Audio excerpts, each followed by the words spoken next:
You got mud on your face, you big disgrace, waving your banner all over the place, singing, we will rock you. Do, do, do, do. Are y'all hearing it? Oh my God. We on the football field. You know what? I got to be honest with you. I'm not a rock and roll fan, but Queen has been in a lot of locker rooms. Queen has been on a lot of football fields. Queen has been in a lot of auditoriums. So right now, we are at a pep rally, getting ready for homecoming day. My first experience was in high school. We're having this pep rally. The band is there. All the students is there cheering us on. Everybody got makeup on. Everybody got their gear on. They cheering us on, making us feel like we the best thing since sliced bread. Are y'all hearing that? Do, do, do, do. Ooh, I mean, it works best if you in a stadium that has like the 10 bleachers. Yeah, that way everybody in the audience, all the people can stomp their feet. Do, do, do, do, and clap their hands. Do, do. Oh my God. It is a legendary experience if you never have been on the player side. Not all athletes can sing, but I do believe all athletes have rhythm. Back when I was in high school, we would half dress. We would basically have everything on except for our shoulder pads and our helmet. So we would have on our thigh pads, right? So on our thigh pads, we would hit our thigh pads and we would clap our hands. Oh my goodness. I mean, that to me would be like a band's drum line, just hearing that sound added to the band, all the other elements that's going on, the screaming, the yelling, all the music that's going on. Oh my goodness, it was a legendary experience for sure. So that's why I say all athletes cannot sing, but I do believe all athletes have rhythm. Why? Because when all the football players was hitting their thigh pad and clapping their hands, everybody was on rhythm. I couldn't hear an off beat to save my life. Everybody was on rhythm. Now the singing, as you can hear in my voice, that's I definitely wouldn't call myself a professional. Maybe a professional, but certainly not a professional. That's the first part of the day.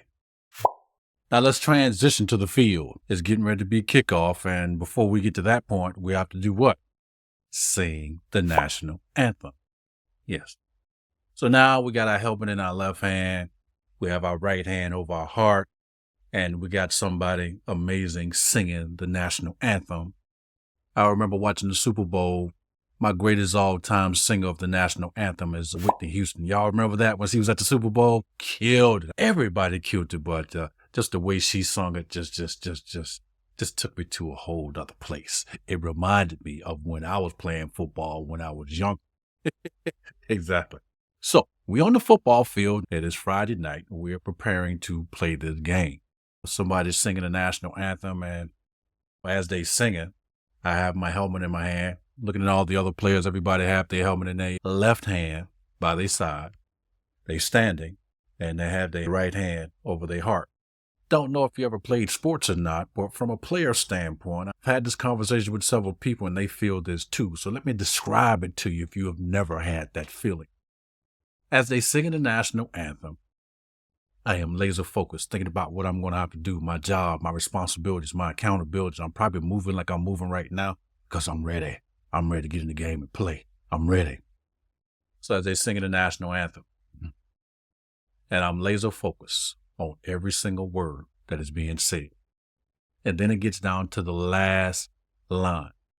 O'er the land of the free and the home of the brave.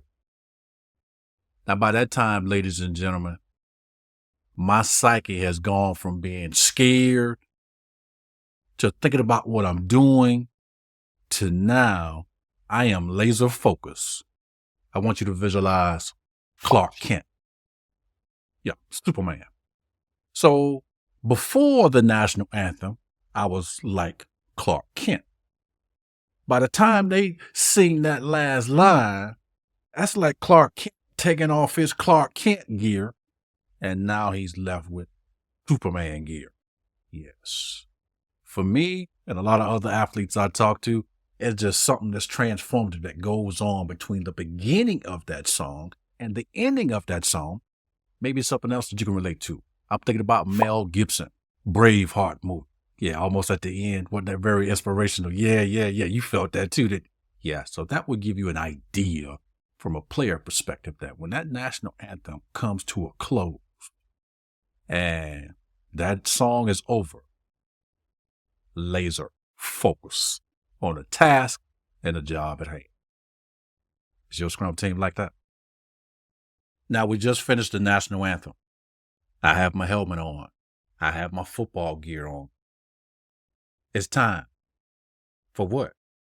Ready, set, hike. The moment that we've all been waiting for, the sprint, or as I like to call it, Scrum Game Day.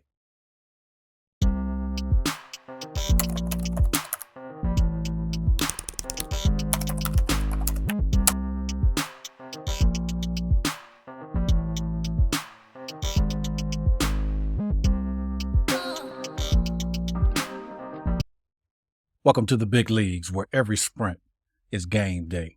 This is Scrumcademy Scrum Football Series, and today we're diving into the heart of the Agile action, the sprint. Like a football team on game day, each sprint tests your team's preparation and strategy. We're going to explore how executing your sprint is like playing a high-stakes football game, carrying the ball downfield with the precision and agility of a championship-winning team, running plays designed at the sprint planning event, and making dynamic calls on the field just like the product owner does on a daily basis with the product backlog. From the kickoff to the final whistle, we're going to see how to make every play count. Let's talk about the dynamics of a sprint. Just like a football game, the sprint is where strategy meets execution. Oh, it's time. It's game time. Yeah, play time is over. Practice time is over. It's game time. Just like a football game, the sprint is where strategy meets execution. Each day, the team rallies in their daily scrum, likened to a huddle on the football field, to discuss their next moves and adapt their tactics in real time. It's about maintaining momentum, watching the clock, and making sure every player on the field knows their job, knows their role.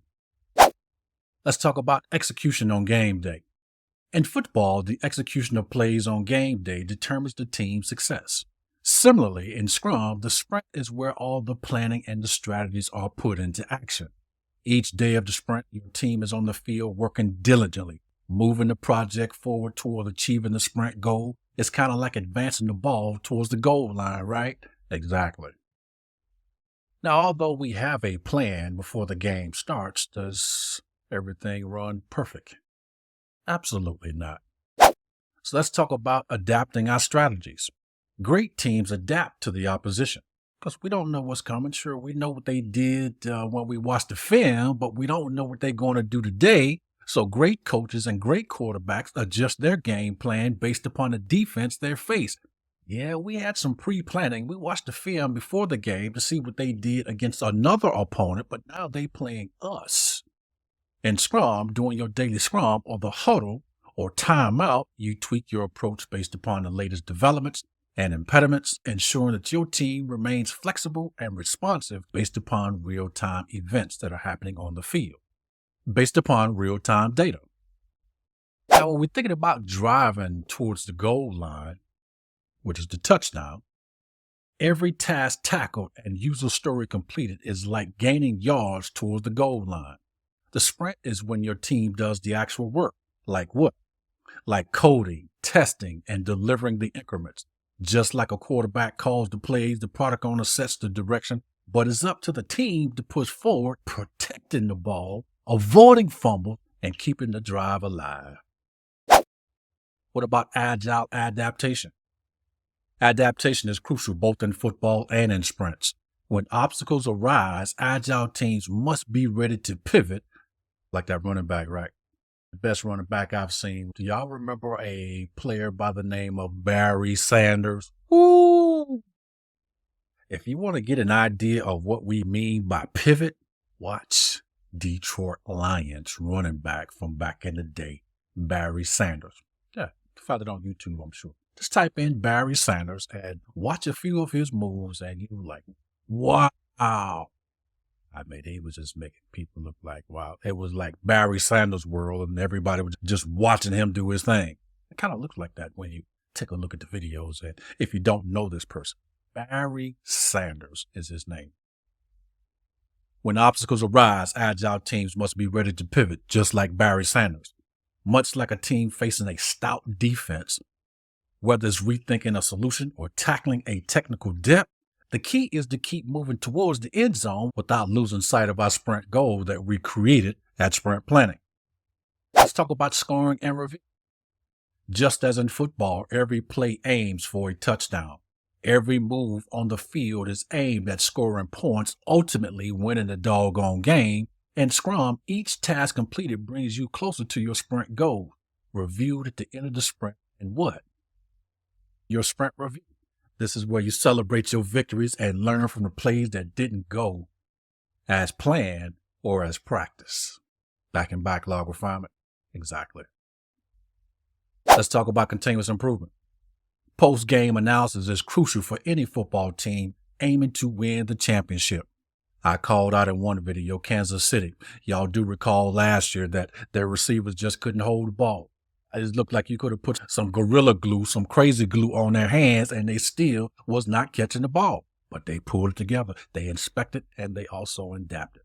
Similarly, the sprint retrospective allows your team to reflect on what worked, what did not work, setting the stage for improved performance in the next sprint, the next game. It's your team's chance to reflect on performance, learning both from successes and setbacks to enhance our future plays and our future successes. As we blow the whistle on today's discussion of the sprint as game day, remember that each sprint is your opportunity to execute, review, and improve. Embrace the challenges and adapt like a top-tier football team, navigating through tough defenses. Apply the agile practices we've discussed today to keep your team moving swiftly towards the end zone. But the game isn't over till the final review. Reflect in your sprint retrospective, learn from each play, and continuously improve your game plan. Thank you for joining us at Scrumcademy Scrum Football Series. If today's playbook has helped you up your game, hit the like, subscribe, and ring that doggone notification bell to never miss out on our agile strategies. Continue to dive deeper into Scrum, stay agile, and lead your team to more game day victories like the GOAT Tom Brady. You might be behind today, but if you got somebody like Tom Brady or Patrick Mahomes, the game ain't over. The sprint may be ending tomorrow, but if you got a coach, if you got a player like Tom Brady on your team or Patrick Mahomes, do you trust in your product owner? Do you trust in your Scrum Master to lead you to game winning? If not, what are some things that we can do to help build that trust? We'll talk about that in another video. Check out our previous episodes to build a robust game plan and join us the next time as we continue to explore transformative Scrum strategies. Until then, keep playing agile, executing your strategies, refining your skills, keep scoring goals, and lead your team to Scrum success. Until the next time, as always, be agile, do Scrum, and be super duper legendary in all of your endeavors. I see you right now in the previous video, and I'll also see you in the next video.